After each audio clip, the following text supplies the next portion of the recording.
एक व्यक्ति अपनी बेटी से मिलने के लिए वो दिल्ली जाता है। दिल्ली में उसकी बेटी एमबीए की पढ़ाई पूरा करती थी। जब व्यक्ति अपनी बेटी से मुलाकात करने के लिए जाता था तो मुलाकात करने के बाद वो एक होटल में ठहरता था और होटल में कॉल गर्ल का सर्विस प्रोवाइड करता था, सर्विस लेता था वो। तो वह जब सर्विस लेता है तो कॉल गर्ल के रूप में उसके कमरे में जो लड़की आती है उस लड़की को देखकर वो दंग रह जाता है और लड़की भी उस व्यक्ति को देखकर दंग रह जाती है, क्योंकि वो लड़की और कोई नहीं, वो लड़की उस व्यक्ति की ही बेटी होती है। अब दोनों आमने सामने जब होते हैं तो दोस्तों सोच सकते हैं कि क्या हो सकता है। मेरे दोस्तों, इसके पीछे की जो कहानी, जो वजह है, उसके बारे में हम जानेंगे पूरे विस्तार से। इस कहानी से आपको बहुत बड़ी सीख मिलने वाला है और वीडियो पर आप बने रहिए। तो चलिए शुरुआत करते हैं इस कहानी को शुरू से लेकर अंत तक। नमस्कार दोस्तों, मैं हूं संतोष, आप सभी का स्वागत करता हूं अपने इस यूट्यूब चैनल में। दोस्तों, आज की सच्ची कहानी की शुरुआत होती है मध्य प्रदेश से। मध्य प्रदेश की रहने वाली चारू नाम की एक लड़की होती है जो कि अपनी पढ़ाई पूरा करने के लिए वो दिल्ली आती है और दिल्ली में एक बहुत बड़े कॉलेज में एमबीए की पढ़ाई शुरू करती है। इस बीच में उसके पिता महीने में 2 बार मिलने के लिए जरूर अपनी बेटी से जाते थे। बेटी सोचती थी कि मेरे पिता बहुत अच्छे हैं, मुझसे बहुत प्रेम करते हैं, इसलिए मुझसे हर महीने में 1 या 2 बार मिलने जरूर आ जाते हैं। इधर चारू की माँ सोचती है कि मेरा पति मेरी बेटी को बहुत मानता है, इसी वजह से 1 महीने में 1-2 बार जरूर मिलने के लिए जाता है। लेकिन दोस्तों, उसके पिता की कुछ और ही मकसद था। एक तीर से 2 निशाना लगाना था। बेटी से मुलाकात करता था और मुलाकात करने के बाद दोस्तों उस होटल में ठहर करके और कॉल गर्ल का सर्विस लेता था, पैसा देता था और वहाँ पे अपना गंदा काम करता था, उसको पूरा करता था। इसी मकसद से वो अक्सर जाया करता था। अब इस तरह का उसका हमेशा था। बेटी और माँ समझ नहीं पाते थे कि 1 महीने में कभी 2 बार कभी 3 बार चले जाते थे। तो बेटी को थोड़ा शक लगता था कि पिता मेरे इतने जल्दी क्यों मुलाकात करने के लिए आते थे। लेकिन वो कुछ ज़्यादा सोचकर उसके बारे में ज़्यादा कुछ पता नहीं लगा पाती अपने पिता के बारे में। अब उसके पिता जब अपनी बेटी से मुलाकात करने के लिए जाते थे तो कॉलेज की लड़की को देखकर उसके अंदर की हवस जाग जाती थी। अब वो कॉलेज की लड़कियों को लाइक करने लगा बहुत ज़्यादा और होटल के मालिक से कहता है कि मुझे अब किसी भी कॉलेज की बहुत अच्छी लड़कियाँ चाहिए और जितना पैसा लगेगा उतना पैसा मैं दे सकता हूँ। मैंने सुना है कि जो कॉलेज की लड़कियाँ हैं वो भी इस तरह का वर्क करती हैं। अब होटल का जो मालिक है कहता ठीक है साहब, ऐसी तो कोई बात है नहीं, लेकिन मैं कोशिश करूँगा, जब भी ऐसी लड़की की व्यवस्था करूँगा मिल जाएगी तो मैं आपको फ़ोन करूँगा। अब दोस्तों ऐसे ही दिन गुजर रहा था। इधर होटल का मालिक एक लड़की की व्यवस्था करता है और फिर गोपीदास जो होते हैं उसके पास फ़ोन करता है। कहता साहब, एक लड़की की व्यवस्था मैं कर चुकी हूँ, जो लड़की कॉलेज में पढ़ती है। अब वो ये बात सुनता है तो 4-5 दिन के बाद गोपीदास पहुंचता उस होटल में। अब उस होटल में जब पहुंचता है तो जिस लड़की की बात किया था होटल का मालिक कि ये कॉलेज में पढ़ती है, वो रियल में किसी कॉलेज में पढ़ती नहीं थी। वो कॉल गर्ल के रूप में ही काम करती थी, लेकिन किसी कॉलेज में नहीं पढ़ती थी। लेकिन होटल का मालिक कहा था कि तुम्हें बहुत पैसा अधिक मिलेगा और तुम बोलना मैं एक कॉलेज में पढ़ती हूँ। अब लड़की जब वो गोपीदास के कमरे में जाती है तो उसके साथ जो भी वर्क है वह काम करता है गोपीदास, लेकिन पढ़ा लिखा होने के कारण वह समझ जाता है कि लड़की किसी कॉलेज की पढ़ने वाली नहीं है। अब सुबह होता है तो उस होटल के मालिक को बहुत ही बोलता है, डटकारता है, फटकारता है कि तुमने मेरे साथ चीटिंग किया, ये किसी कॉलेज में पढ़ने वाली लड़की नहीं है। अब होटल का मालिक कहता है साहब, मुझसे गलती हो गई, मैंने जानबूझकर नहीं किया है। यह लड़की खुद मुझसे झूठ बोली, मैं नहीं जानता था कि यह किसी स्कूल में नहीं पढ़ती है।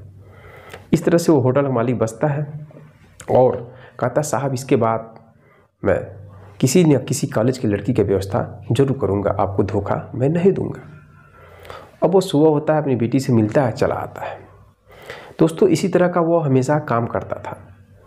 अब एक बार जब वह फिर जाने का प्लान करता है तो फ़ोन करता है उस होटल के मालिक के पास, क्या व्यवस्था हो चुकी है? तो वो जो होटल का मालिक कहता है साहब, एक लड़की की व्यवस्था हो चुकी है, आप आ सकते हैं। तो जो गोपीदास है पहुंचता अपनी बेटी से मुलाकात करने के लिए और अपना जो भी इच्छा पूरा करने के लिए मध्य प्रदेश से चलता है, वो दिल्ली पहुंचता है। उस होटल में ठहरता था। होटल में ठहरने के बाद 11 बजे जब रात होता है तो उस कॉल गर्ल को भेजता है गोपीदास के कमरे में जैसे वो लड़की जाती है वैसे उस व्यक्ति को देखकर अपनी नज़रें झुका लेती है और वो व्यक्ति भी देखकर यानी गोपीदास भी चौकन्ना हो जाता है, क्योंकि लड़की और कोई नहीं उसकी खुद की बेटी चारू थी। चारू जैसे अपने बाप को देखती है वो तुरंत दरवाज़ा खोलकर फिर बाहर निकल आती है। अब सबसे बड़ा सवाल यह है, क्या सच में चारू वहाँ पर MBA की पढ़ाई कर रही थी? तो कॉल गर्ल के रूप में भी वो काम करती थी। दोस्तों, इसके पीछे की एक बहुत बड़ी कहानी है। दरअसल जो चारू की माँ है उसको कहीं ना कहीं शक था कि इसको जो हस्बैंड है वो अय्याश टाइप के हैं, पैसे लुटाते हैं।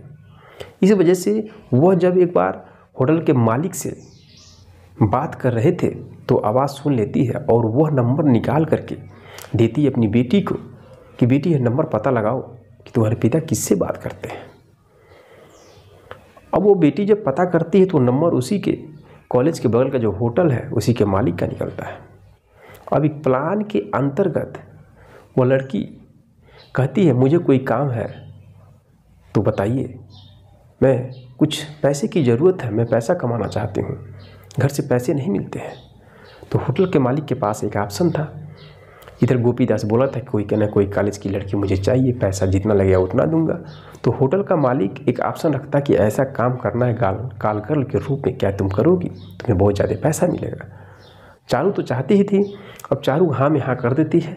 इधर होटल का मालिक बुलाता है गोपीदास को और इधर जो है चारू है अपनी माँ को सब प्लानिंग बता देती है। जैसे ही गोपीदास अपने घर से चलता है दिल्ली के लिए तो उसके पीछे ही जो कि उसकी माँ भी चलती है, लेकिन गोपीदास को नहीं मालूम था कि उसकी पत्नी भी मेरा निगरानी करने के लिए पीछे से आ रही है। जब दिल्ली पहुंचता है तो उस होटल में चला जाता है और चारू अपनी माँ को अपने हॉस्टल में लेकर चली जाती है। जब रात 11 बजता है, जब होटल का मालिक फ़ोन करता है चारू के पास, तो चारू जाती है उस होटल में और अपनी माँ को भी पीछे से लेकर जाती है। जैसे ही कमरे में जाती है तो वहाँ पर पूरा बवाल हो जाता है। यानी माँ और बेटी ने मिलकर एक प्लान किया था कि कैसे गोपीदास को पकड़ा जाए। अब वहाँ पर जमकर बवाल होता है और जो गोपीदास वो भी शर्मिंदा हो जाता है।